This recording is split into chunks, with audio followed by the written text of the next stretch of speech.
కలువరి యాగం నీ ప్రాణత్యాగం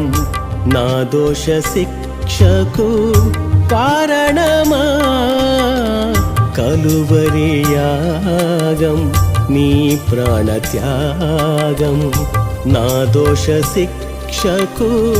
కారణమా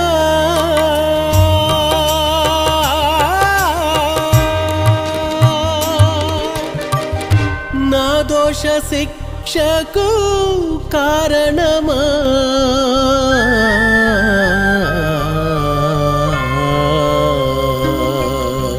నాకై సిలువను భరించితివా నా ప్రాణ ప్రియుడా నీ ప్రాణమునే అర్పించితివా ఓ యేసునాథా నాకై సిలువను భరించితివా నా ప్రాణ ప్రియుడా